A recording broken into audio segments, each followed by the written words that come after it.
First night day 31 December তাওবার রাত্রি ঘোষণা করা, বলে এই দিন তাওবার রাত্রি। এই দিন কিসের রাত্রি? তাওবা করার রাত্রি। কতটুকু ফুজি আমি নির্ধারণ করেছি, কতটুকু ফুজি আমি জোগাড় করেছি, এই চিন্তা করবো তো ইনশাআল্লাহ সবাই। এই চিন্তা যে ব্যক্তি মাথায় এই চিন্তা থাকে, ওই ব্যক্তি 31 নাইট ডে উদযাপন করতে পারে না। কেমনে পারবে? কেমনে পারবে? আমারে বলেন না, কেমনে পারবে? সে তো চিন্তা করবে কি, আমার জীবন থেকে 25টা বছর চলে গেছে, হায় জিন্দেগি থেকে, আমার হায়াত থেকে। আল্লাযী খালাকাল মাউতা ওয়াল হায়াতা লিয়াবলুয়াকুম আইয়ুকুম আহসানু আমালা। আল্লাহ তাআলা জীবন সৃষ্টি করেছেন, আবার আল্লাহ তাআলা মৃত্যু সৃষ্টি করেছেন। কেন জানোনি? আল্লাহ তাআলা বলেন, আমি হায়াত সৃষ্টি করেছি, জীবন সৃষ্টি করেছি, আবার মৃত্যুও সৃষ্টি করেছি। জীবন যেমনি ভাবে আমি হায়াত দিতে পারি, তেমনি ভাবে আমি তোমাকে মৃত্যুর মুখে ঠেলে দিতে পারি। তবে তোমার হায়াতও দিয়েছি এই জন্য, মৃত্যুও দিয়েছি এই জন্য যে তোমাকে আমি পরীক্ষা করব যে কোন ব্যক্তি তোমাদের মধ্যে আহসানু আমালা, উত্তম আমল করে।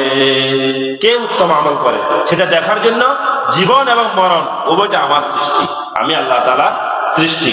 আমরা যেরকম আল্লাহর সৃষ্টি, হায়াত মত এটাও কার সৃষ্টি? আল্লাহর সৃষ্টি। এজন্য আমার হায়াত আসতেও আমাকে জিজ্ঞেস করে না, আমার হায়াত শেষ হতেও আমাকে খবর দেয় না যে তুমি এখন মৃত্যুবরণ করবে। কাউকে এরকম দিছে না খবর? বলেন যে তোমার আজকে শেষ দিন, এরকম কেউ বলছে না কোনোদিন? কেউ খবর পাইছে না যে আজকে রাত্রে আমি মারা যাব? খবর পাইছে না?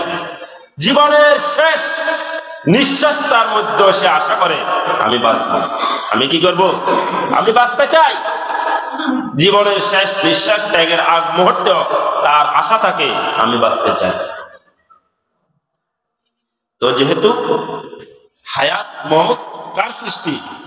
আল্লাহর সৃষ্টি।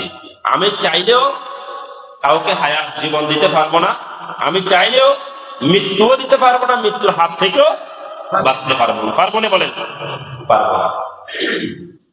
এই জন্য বলেন, রাত 12:01 মোমবাতি জ্বালিয়ে দাঁড়িয়ে থাকা, এটাকে মুসলমানদের সংস্কৃতি বলেন? কথা বলেন না, মুসলমানদের সংস্কৃতি নেই। মুসলমানদের কোন ইতিহাসে লেখা আছে না এইভাবে?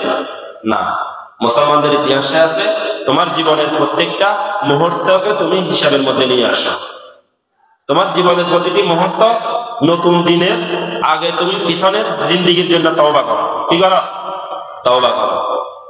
2025 সাল 24 সাল শেষ হয়ে গিয়েছে, হে আল্লাহ আমি তো কিছুই করতে পারি নাই, আমি তো এখনো আপনার পথে আসি নাই, এখনো আমি নেক আমল করি না, এখনো 5 ওয়াক্ত নামাজ পড়ি না, এখনো আমি সৎ পথে চলি না, এখনো সুদের কাজ কারবার ছাড়তে পারলাম না, এখনো আমি ঘুষের লেনদেন ছাড়তে পারলাম না, এখনো আমি হক হালাল ভাবে চলতে শুরু করি নাই। আমার জীবন থেকে তো 2024 সাল চলে গেছে। আমি তাওবা করতেছি, রাত 12:01 আগে আমি তাওবা করে 2025 সালটা আমি নিষ্পাপ মাসুম হিসেবে শুরু করতে চাই। সম্ভব কি সম্ভব না? বলেন, কথা বলেন, সম্ভব নেই? 12:01 আগে যদি আপনি খাটে দিলে 2 চোখের পানি ফেলে খাটে তাওবা যদি তাওবাতান নাসুহা যদি করতে পারি, খাটে তাওবা যদি করতে পারি, আমার 2025 সাল শুরু হবে নিষ্পাপ অবস্থায়। বলেন আলহামদুলিল্লাহ। নিষ্পাপ অবস্থায় 2025 সাল শুরু করতে পারি আমরা। এই সুযোগ আল্লাহ পাক আমাদেরকে দিছে কি দেয় নাই? দিছে। করবো তো ইনশাআল্লাহ।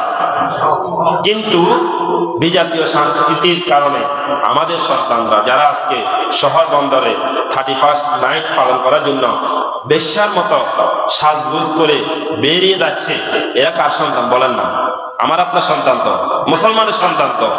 এই 31 নাইটদের মধ্যে যত অপসংস্কৃতি, যত আকাম কুকাম, যত নির্লজ্জতা, সবকিছু এই রাত 12টার মধ্যে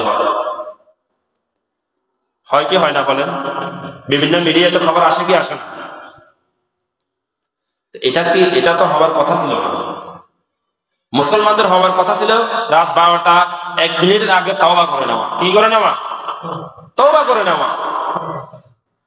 12:01 ভিতর 1 মিনিটের আগে তাওবা করে আমি পাক সাফ হয়ে 2024 সালের আগে যা গুনাহ করেছি, যা অপকর্ম করেছি, হে আল্লাহ আজকে থেকে আমি তওবা করতেছি, আমার 2025 সাল থেকে যতদিন পর্যন্ত আমি হায়াত পাবো প্রতিটা মুহূর্তে যেন নেক ভাবে সৎভাবে আপনার রাস্তায় চলতে পারি, সে তৌফিক আমাকে দান করেন।